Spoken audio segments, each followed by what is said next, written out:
Mga master, isa po sa sinasagot ng DO24 Series of 2025 ay kung pwede bang lumipad yung reclassification mula po sa isang position into higher position na sobrang layo po.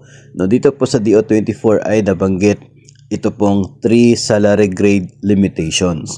So, kung teacher 1 po kayo ngayon, salary grade 11, pwede po kayo hanggang sa salary grade 14. Ano po yon? That is teacher 4. Kung nandoon na po kayo.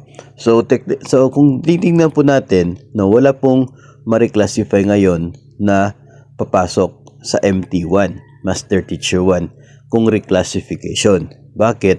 Kasi kung kung teacher MT1 ka, that is salary grade 18. So dapat nasa salary grade 15, no? Wala po tayong available ngayon na teacher 5 na pwede pong lumipad papunta po doon.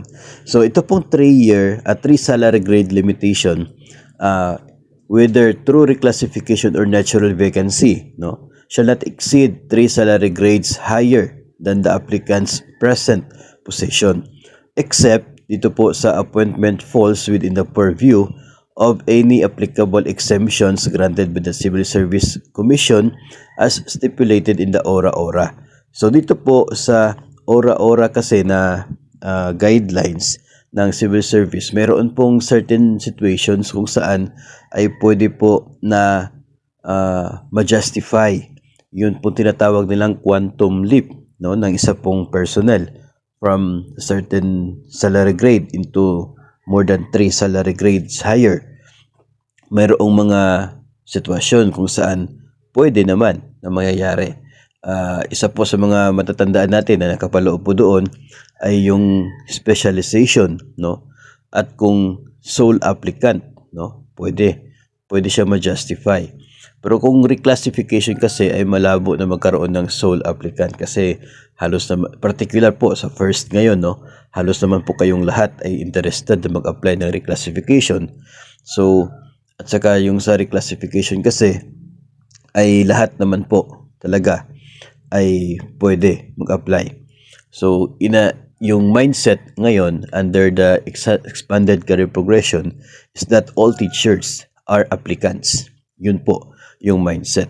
So, kasi kayo lahat pwede mag-apply. Kasi maliit lang naman po talaga yung requirement into higher positions dito po sa reclassification na ito.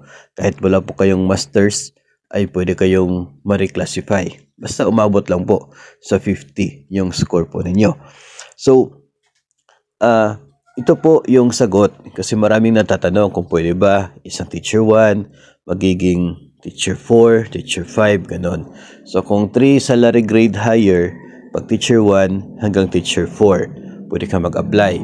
Then later, kapag nakumpleto mo yung 1 cycle, 1 year in your current position, 1 cycle ng performance rating, from teacher 4, pwede ka up to teacher 7.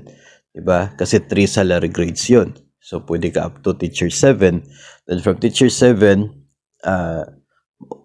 pwede ka na rin lumipat into MT1 kasi doon sa MT kasi magsisimula lahat, no? MT1 magsisimula yung lahat papunta sa MT na MT5 o kaya ay dito po sa school principal 4. So 3 salary grade limitation, tandaan po natin yan.